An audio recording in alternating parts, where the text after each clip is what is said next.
Well, if Oregon isn't careful this weekend, Boise State, they can do more than just scare the Ducks at Autzen.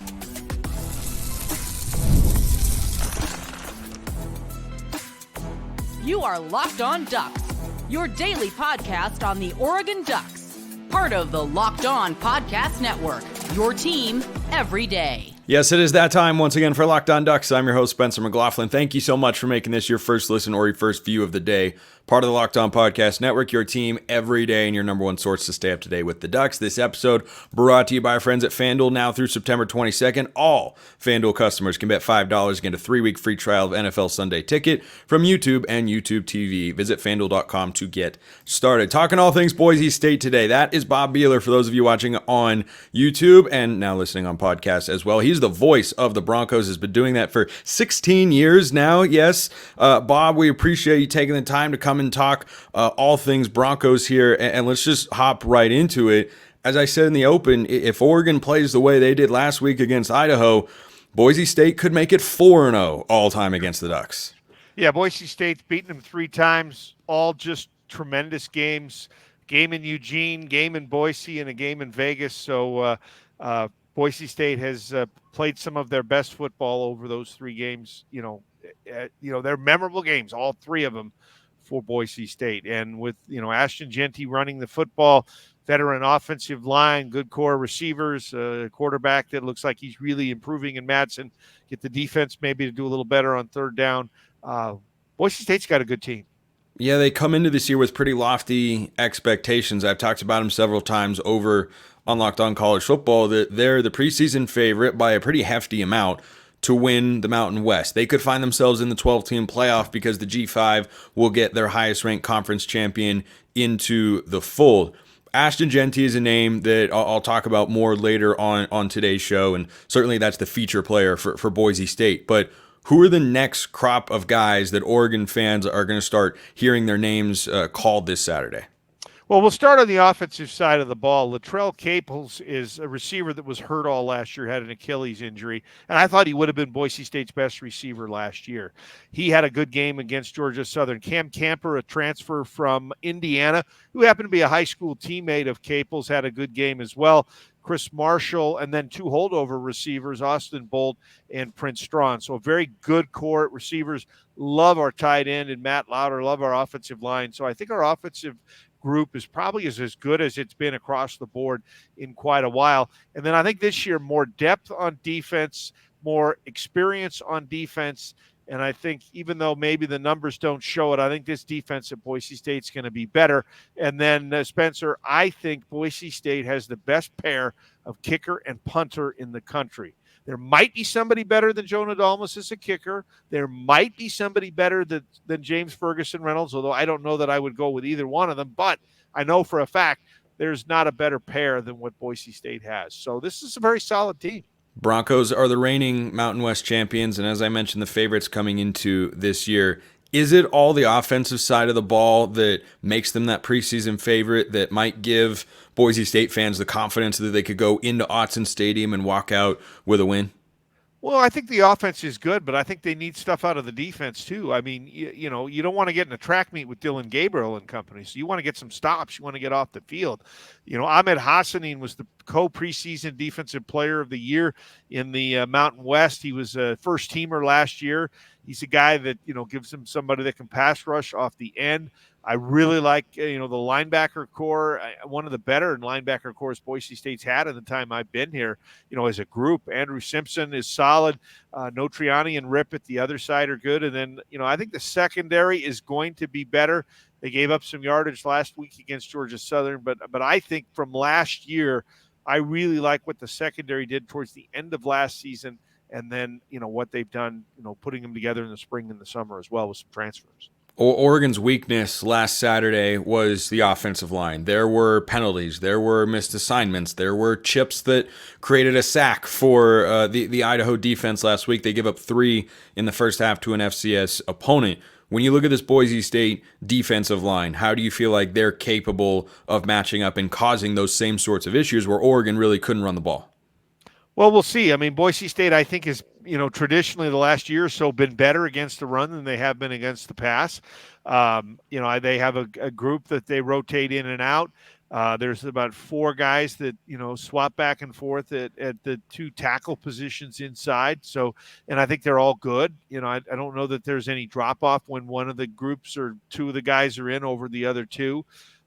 They need somebody else to really rush the passer opposite Hassanin. Virgin Morgan got a sack last week. So, if he can come on, or Woodard, the transfer from Ball State, Steege, a kid from Germany that has played some for Boise State, is going to be at one of the ends. So, again, you're looking at, a stronger group across the board, I think, for Boise State defensively. And, probably that be told, when you're looking for improvement from week 1 to week 2, I think Boise State's going to be looking more at what their improvement is on the defensive side of the ball. I mean, Jenny goes for a school record that was set in 78. I don't think his numbers rushing the football are going to be better this week. I just don't think that's possible. But, he may have close to 200 yards, and if he does, Boise State's going to be in the game. But, there's a lot of weapons on this football team, and they're playing a pretty good confidence right now.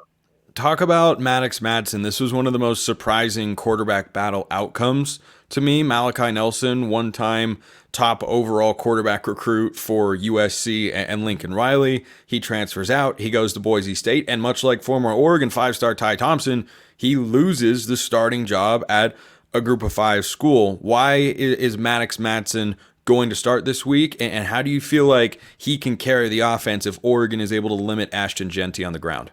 Well, I think Maddox Madsen is a guy that has gotten better every week that he's played football for Boise State. I think he knows the playbook inside and out, and I think that's one of the reasons why he was able to win the job.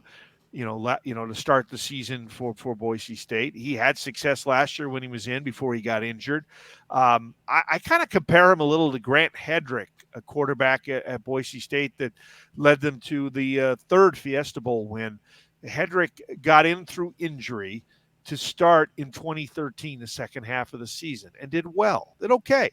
Team didn't do as good as they would have liked, but he comes back. The job is his the next year, and I don't think he would have been as successful if he hadn't played half a season the year before, because I think quarterback is such a position that experience helps you. You look at the NFL level, guys get better, even into their 30s, they keep getting better. So I think Madsen is capable of doing. I don't think he runs as much as Hedrick did, but I think he just reminds me of competitor, finds a way to get the ball to the right person. I think he made a lot of great decisions in the game against Georgia Southern. Kind of like if you're a basketball player, your quarterback needs to be your point guard, and your point guard is the one that decides to give the ball to whoever is in the best position to shoot and score. And last week against Georgia Southern, he really did a good job at that. I mean, he handed off to Jeanty at the right times, got it to the right receivers. You have a running back that rushes for 267. You get another one that's over 100. You throw for nearly 300. That's a lot of yards. Last thing I'll ask you here, Bob, is Oregon's a big favorite in this game, 18.5, 19.5 points, depending on where you look. But if Boise State is going to come into Autzen Stadium and do it again to the Ducks and make it 4-0 all time, what's the one thing you think the Broncos have to accomplish on Saturday night? Well, I think they've got to get off the field on 3rd down. That was the difference of why the game against Georgia Southern ended up being close. You can't just let them stay on the field. Dylan Gabriel and team on offense are just too good.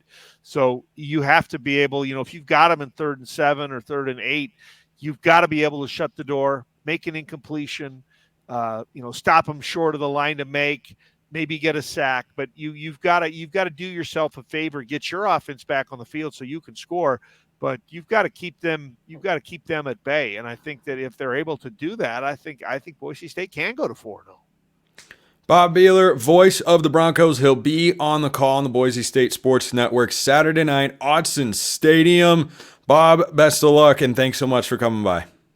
Thank you for having me. It should be a great game. Plenty more coming on the Boise State matchup. That is coming up next, so stick around.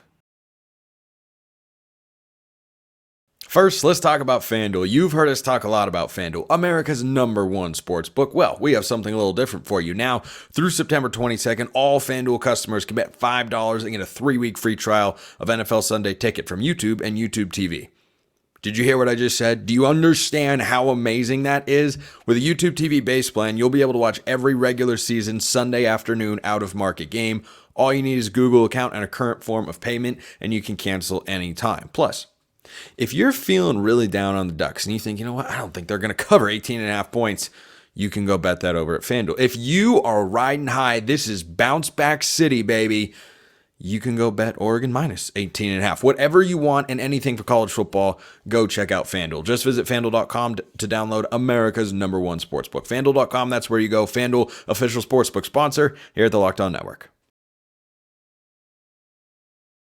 So, Ashton Jeanty, that's the biggest name to know, and I'll get to Maddox Madsen here in just a moment. But Ashton Jeanty is the biggest name to know going into this game against Boise State. He is someone who could have gone to a bigger school.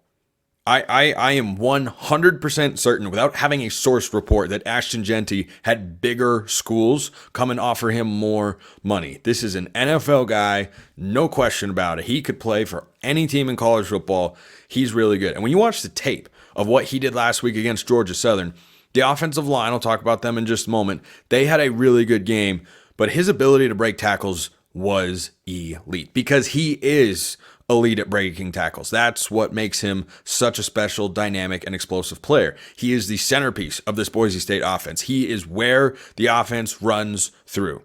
If you're Oregon, you've got to be able to take him out of it. If you do that, I absolutely love Oregon's chances in this game. Now, does that guarantee that you're going to be able to slow Ashton Jeanty down just because Dan Lanning and Tosh Lupoy and Chris Hampton and everybody knows, hey, number 2 is going to get the football quite a bit? Nope.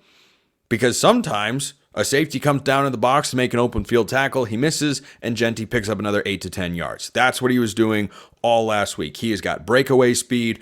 He can run between the tackles. He can run outside the tackles, anything you want. He is a total workhorse, all-purpose back, going to have a good NFL career. Once he gets to the NFL, if he gets to the right situation, this is a guy you draft on your fantasy team. So I think that Ashton Jeanty is phenomenal. I think if he were on Oregon's roster, he'd probably start over Jordan James and Noah Whittington, who everydayers know I like a lot. Both were quite good in the first game when they, actually had chances to run. But that's the distinct difference here that I think is going to play itself out. Last week, Ashton Jeanty had some Grand Canyon-wide chasms to run through against Georgia Southern, which by Sun Belt standards, I think was supposed to be decent. Georgia Southern with Clay Helton the last couple of years, they've been okay. Not great, not terrible. They've been okay. I think they had one all-conference guy in the Sun Belt up there. They didn't have anybody that would start on this Oregon defensive line. I have said for a long time, and it looked that way in week 1, that this is the best Oregon defensive line since the 2014 unit that had DeForest Buckner and Eric Armstead. I think this unit is deeper than that one. Doesn't quite have the high-end talent because those were 2 top 10 NFL draft picks. I don't think Oregon has a singular top 10 NFL draft pick on this defensive line, but they're guys that will play at the next level to be sure. And I thought that DJ Harmon, Jamari Caldwell, Jordan Birch, Tatum Tuioti, Mateto Uiagalelei, those were the guys that you saw make an impact last week.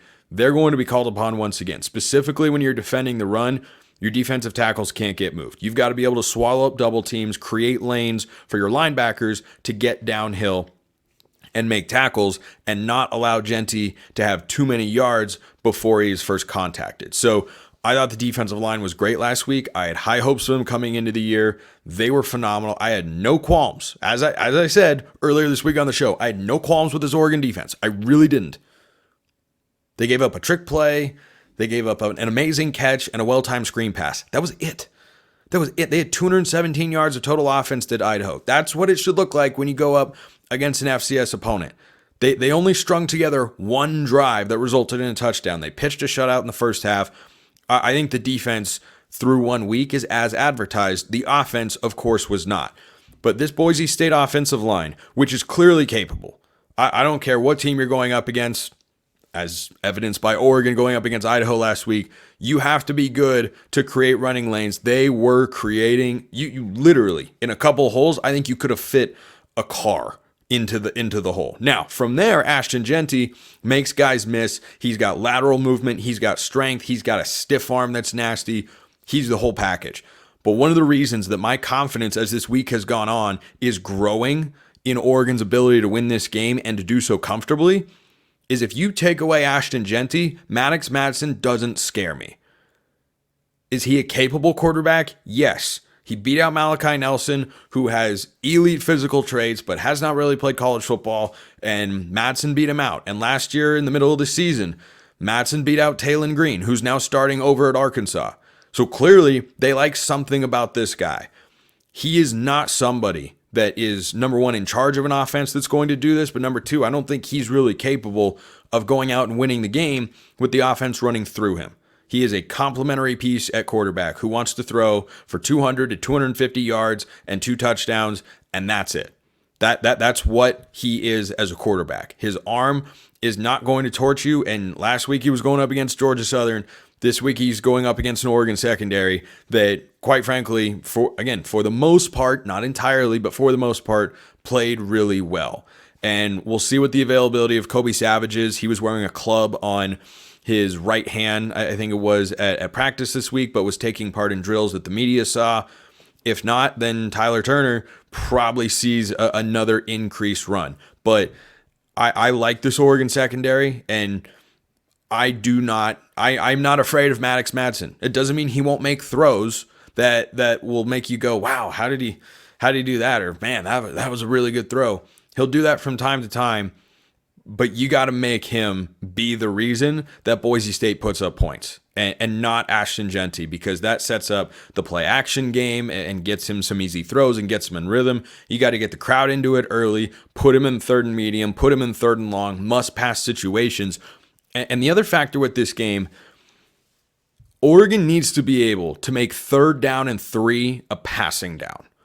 Boise State on, I think, anything less than 3rd and 5, frankly, kind of wants to run the football. Dirk Cutter's their offensive coordinator. He's been in the NFL. He's actually with Boise State a couple of years ago, and he's come back this year on Spencer Danielson's staff.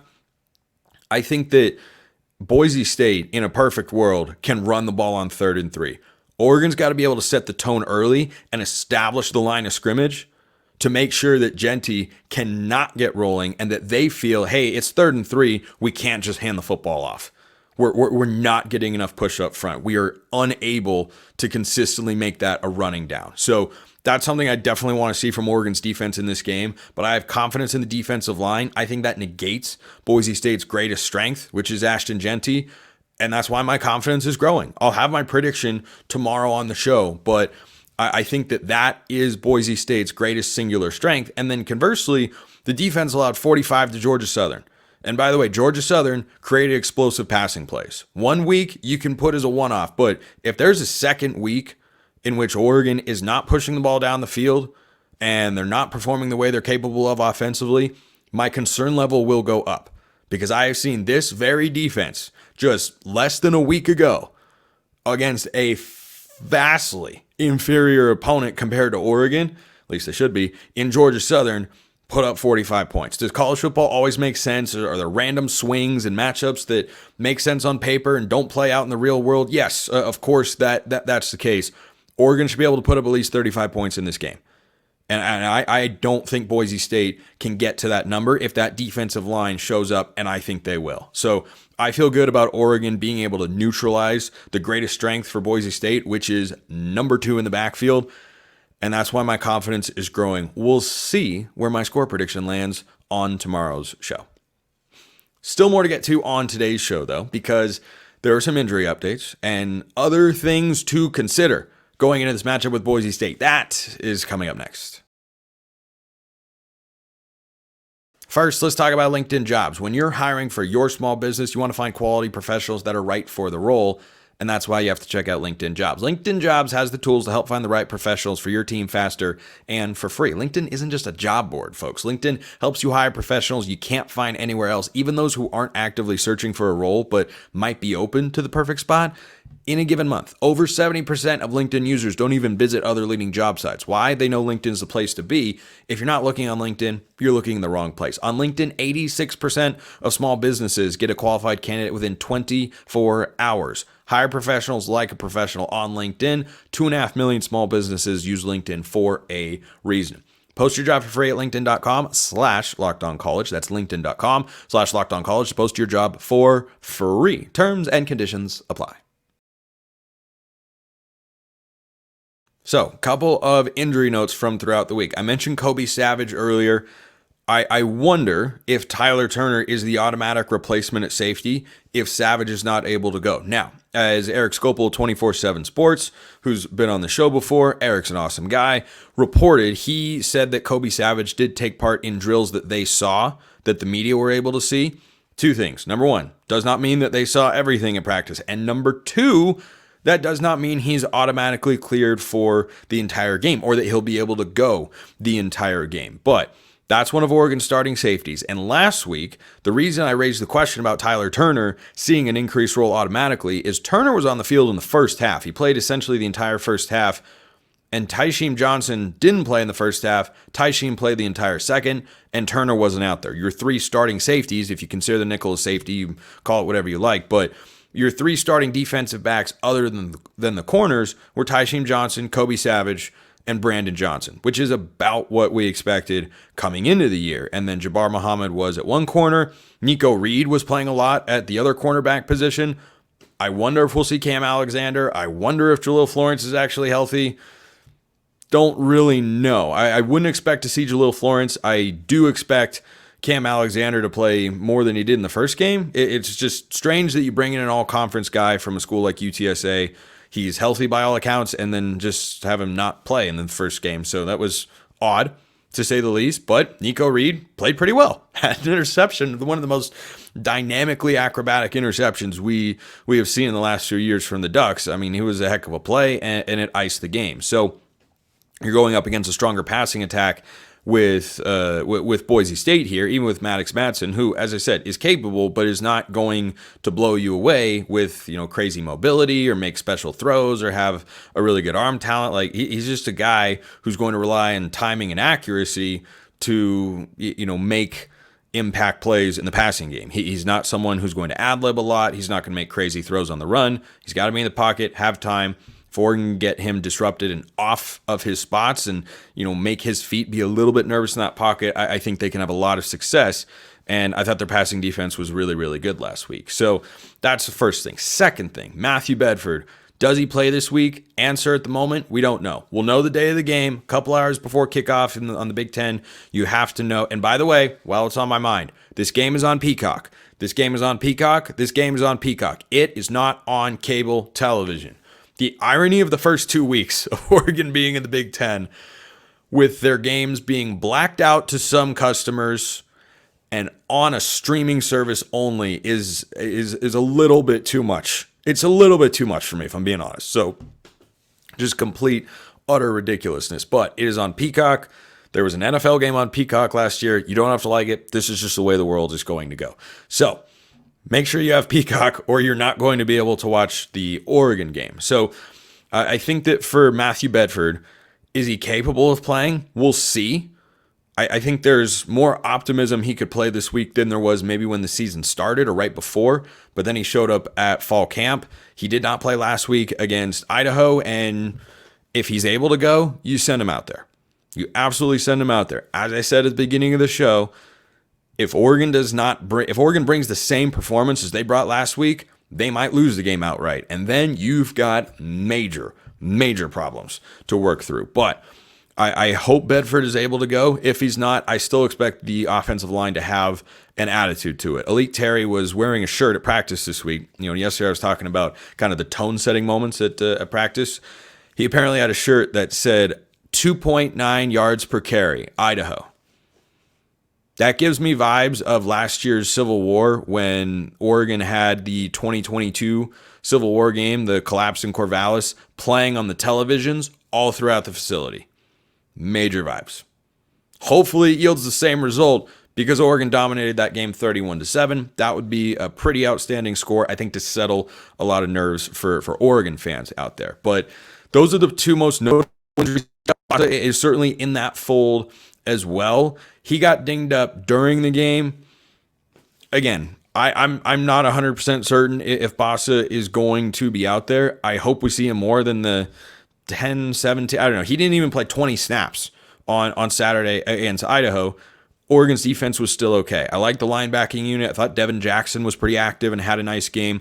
And he's a guy who wears the helmet communication piece if Jeff Basa is not out there. So Jackson would be a guy who has to step up big time. Justin Jacobs got dinged up during fall camp. We saw that on that team out west, and hopefully he's more ready to go. But I think Oregon's linebacker depth is good enough.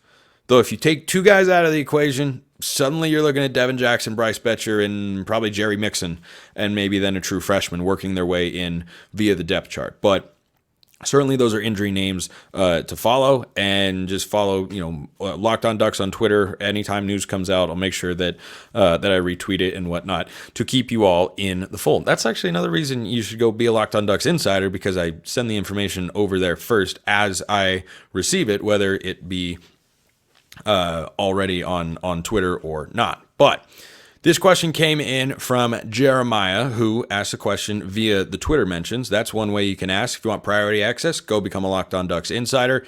If you would like to drop a YouTube comment, you can do that as well, and I will answer your question. But, hey, Spencer, that's what he says. How he starts the question anyway. As bad as the run blocking game was, it was very bad. Jordan James averaged 6.3 yards a carry. Do you think we'll see a bigger split in the carries with him and Whittington? No, I don't expect their. Jordan James is fantastic. I don't think that this Oregon staff views the backfield the same way Boise State views theirs, which is we have one guy who's a workhorse back. I thought James was good. I thought Whittington looked healthy. I know James had a higher yards per carry. There is an element of randomness to that. There is an element of randomness to the holes were opened up for this guy and they weren't open up for that guy. How could you possibly explain it? If you give Noah Whittington a lane to run, he's really good. He's really good. We've seen that over the last couple of years. He looked healthy, which I think is great for Oregon in the run game and in the passing game. But if you have both those guys, you're going to play them both. Now, if Jordan James is hot, would I like to see Oregon lean on him more than they did, say, in the Pac-12 championship game when they were kind of stubbornly going to Bucky Irving, who just wasn't seeing the field and wasn't, getting by Washington defenders the way he usually did? Yes, absolutely. But are you going to see a split of, Jordan James had 25 carries and Noah Whittington had 7? I don't think so. Both guys will be in the 10 to 20 range. James will probably be closer to 20, Whittington closer to 10. But both these guys will get double-digit touches, and I think that they should. Thanks for making this your first listen. Go make Locked On College Football your second or view on YouTube if you're watching over there. I host giving you the biggest stories in the greatest sport on planet Earth. Everything you need to know to get ready for the weekend, it's all over there. Appreciate everyone listening. I will see you next time. Until then, have a wonderful rest of your day. And as always, everybody, go Ducks.